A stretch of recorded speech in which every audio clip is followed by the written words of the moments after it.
O Livro dos Espíritos, da Vida Espírita, ensaio teórico da sensação nos espíritos. O corpo é o instrumento da dor. Se não é a causa primária desta, é pelo menos a causa imediata. A alma tem a percepção da dor, essa percepção é o efeito. A lembrança que da dor a alma conserva pode ser muito penosa, mas não pode ter ação física. De fato, nem o frio, nem o calor são capazes de desorganizar os tecidos da alma, que não é suscetível de congelar-se, nem de queimar-se. Não vemos todos os dias a recordação ou a apreensão de um mal físico produzirem o efeito desse mal, como se real fora. Não as vemos até causar a morte. Toda a gente sabe que aqueles a quem se amputou um membro costumam sentir dor no membro que lhes falta. Certo que aí não está a sede, ou sequer, o ponto de partida da dor. O que há apenas, é que o cérebro guardou desta impressão. Lícito, portanto, será admitir-se que coisa análoga ocorra nos sofrimentos do espírito após a morte. Um estudo aprofundado do perispírito, que tão importante papel desempenha em todos os fenômenos espíritas, nas aparições vaporosas ou tangíveis, no estado em que o espírito vem a encontrar-se por ocasião da morte, na ideia, que tão frequentemente manifesta, de que ainda está vivo, nas situações tão comoventes que nos revelam os dos suicidas, dos supliciados, dos que se deixaram absorver pelos gozos materiais, e inúmeros outros fatos, muita luz lançaram sobre esta questão, dando lugar a explicações que passamos a resumir. O perispírito é o laço que a matéria do corpo prende o espírito, que o tira do meio ambiente, do fluido universal. Participa ao mesmo tempo da eletricidade, do fluido magnético, e até certo ponto, da matéria inerte. Poder-se-ia dizer que é a quintessência da matéria.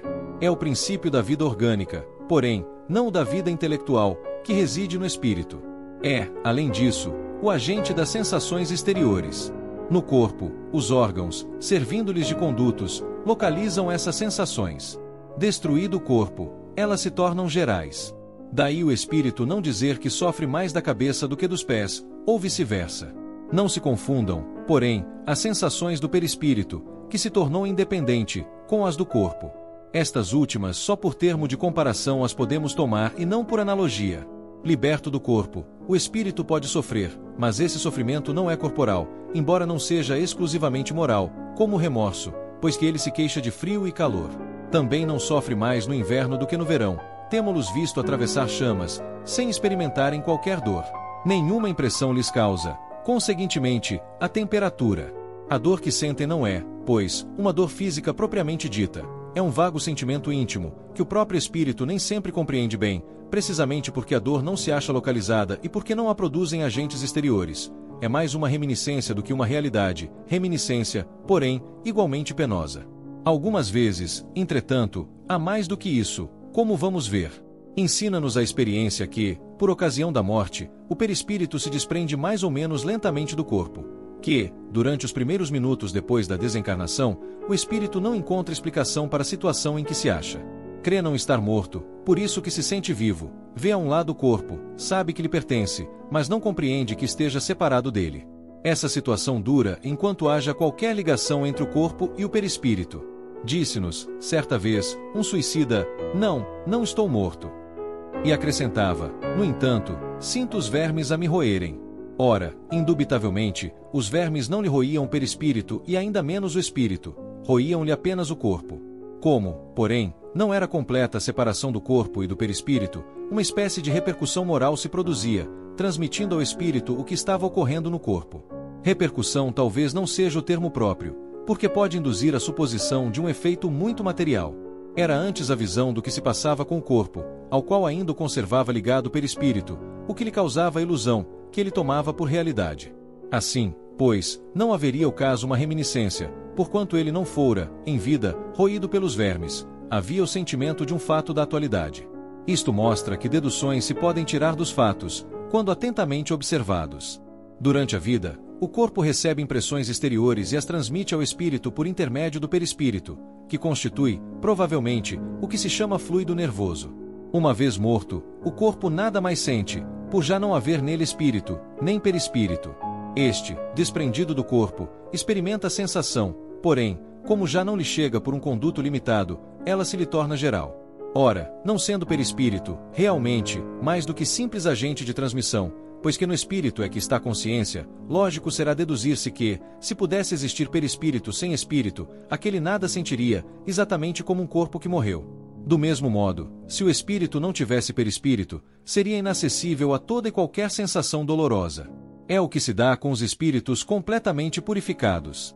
Sabemos que quanto mais eles se purificam, tanto mais etérea se torna a essência do perispírito, donde se segue que a influência material diminui à medida que o espírito progride, isto é, à medida que o próprio perispírito se torna menos grosseiro. Mas, dir-se-á, desde que pelo perispírito é que as sensações agradáveis, da mesma forma que as desagradáveis, se transmitem ao espírito, sendo o espírito puro inacessível a umas, deve sê-lo igualmente às outras. Assim é, de fato, com relação às que provêm unicamente da influência da matéria que conhecemos. O som dos nossos instrumentos, o perfume das nossas flores nenhuma impressão lhe causam. Entretanto, ele experimenta sensações íntimas, de um encanto indefinível, das quais ideia alguma podemos formar, porque, a esse respeito, somos quais cegos de nascença diante da luz. Sabemos que isso é real, mas por que meio se produz? Até lá não vai a nossa ciência. Sabemos que no espírito a percepção, sensação, audição, visão, que essas faculdades são atributos do ser todo, e não como no homem, de uma parte apenas do ser. Mas de que modo ele as tem? Ignoramo-lo.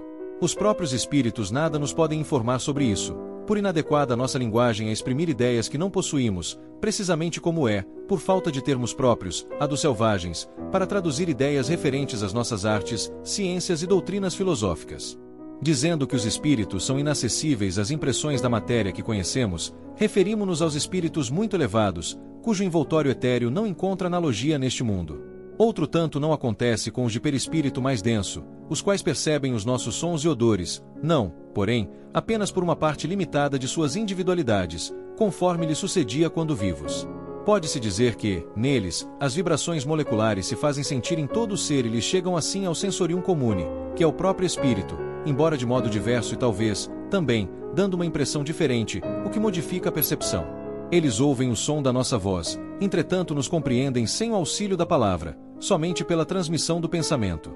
Em apoio do que dizemos ao fato de que essa penetração é tanto mais fácil, quanto mais desmaterializado está o espírito. Pelo que concerne à vista, essa, para o espírito, independe da luz, qual a temos. A faculdade de ver é um atributo essencial da alma, para quem a obscuridade não existe. É, contudo, mais extensa, mais penetrante nas mais purificadas. A alma, ou o espírito, tem, pois, em si mesma, a faculdade de todas as percepções. Estas, na vida corpórea, se obliteram pela grosseria dos órgãos do corpo. Na vida extracorpórea se vão desanuviando, à proporção que o invólucro semimaterial se eteriza. Aurido do meio ambiente, esse invólucro varia de acordo com a natureza dos mundos. Ao passarem de um mundo a outro, os espíritos mudam de envoltório, como nós mudamos de roupa, quando passamos do inverno ao verão, ou do polo ao equador. Quando vêm visitar-nos, os mais elevados se revestem do perispírito terrestre e então suas percepções se produzem como no comum dos espíritos. Todos, porém, assim os inferiores como os superiores, não ouvem, nem sentem, senão o que queiram ouvir ou sentir. Não possuindo órgãos sensitivos, eles podem, livremente, tornar ativas ou nulas suas percepções. Uma só coisa são obrigados a ouvir: os conselhos dos espíritos bons. A vista, essa é sempre ativa, mas eles podem fazer-se invisíveis uns aos outros. Conforme a categoria que ocupem, podem ocultar-se dos que lhes são inferiores, porém, não dos que lhes são superiores. Nos primeiros instantes que se seguem à morte, a visão do espírito é sempre turbada e confusa. Aclara-se, à medida que ele se desprende, e pode alcançar a nitidez que tinha durante a vida terrena, independentemente da possibilidade de penetrar através dos corpos que nos são opacos. Quanto à sua extensão através do espaço indefinito, do futuro e do passado, depende do grau de pureza e de elevação do espírito. Objetarão, talvez, toda esta teoria nada tem de tranquilizadora. Pensávamos que, uma vez livres do nosso grosseiro envoltório, instrumento das nossas dores, não mais sofreríamos e eis-nos informais de que ainda sofreremos. Desta ou daquela forma, será sempre sofrimento. Sim, pode dar-se que continuemos a sofrer, e muito, e por longo tempo, mas também que deixemos de sofrer, até mesmo desde o instante em que se nos acabe a vida corporal. Os sofrimentos deste mundo independem, algumas vezes, de nós. Muito mais vezes, contudo, são devidos à nossa vontade. Remonte cada um à origem deles e verá que a maior parte de tais sofrimentos são efeitos de causas que lhe teria sido possível evitar. Quantos males, quantas enfermidades não deve o homem aos seus excessos, à sua ambição, numa palavra, às suas paixões? Aquele que sempre vivesse com sobriedade, que de nada abusasse, que fosse sempre simples nos gostos e modesto nos desejos, a muitas tribulações se forraria. O mesmo se dá com o espírito. Os sofrimentos por que passa são sempre a consequência da maneira por que viveu na terra.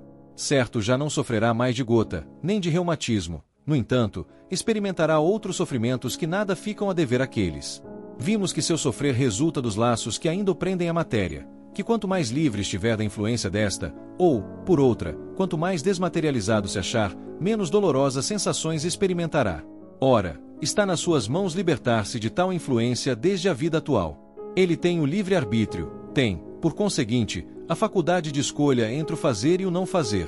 Dome suas paixões animais, não alimente ódio, nem inveja, nem ciúme, nem orgulho, não se deixe dominar pelo egoísmo, purifique-se, nutrindo bons sentimentos, pratique o bem, não ligue às coisas deste mundo importância que não merecem, e então, embora revestido do invólucro corporal, já estará depurado, já estará liberto do jugo da matéria, e quando deixar esse invólucro, não mais lhe sofrerá a influência. Nenhuma recordação dolorosa lhe advirá dos sofrimentos físicos que haja padecido, nenhuma impressão desagradável eles lhe deixarão, porque apenas terão atingido o corpo e não a alma. Sentir-se-á feliz por se haver libertado deles e a paz da sua consciência o isentará de qualquer sofrimento moral. Interrogamos, aos milhares, espíritos que na Terra pertenceram a todas as classes da sociedade, ocuparam todas as posições sociais, estudamo-los em todos os períodos da vida espírita, a partir do momento em que abandonaram o corpo. Acompanhamo-los passo a passo na vida de além-túmulo, para observar as mudanças que se operavam neles, nas suas ideias, nos seus sentimentos. E sob esse aspecto, não foram os que aqui se contaram entre os homens mais vulgares, os que nos proporcionaram menos preciosos elementos de estudo. Ora, notamos sempre que os sofrimentos guardavam relação com o proceder que eles tiveram e cujas consequências experimentavam, que a outra vida é fonte de inefável ventura para os que seguiram o bom caminho. Deduz-se daí que, aos que sofrem, isso acontece porque o quiseram, que, portanto, só de si mesmo se devem queixar, quer no outro mundo, quer neste. Gostou da passagem? Deixe o like e acesse nosso canal para mais conteúdos. Que Deus te abençoe e a toda a sua família.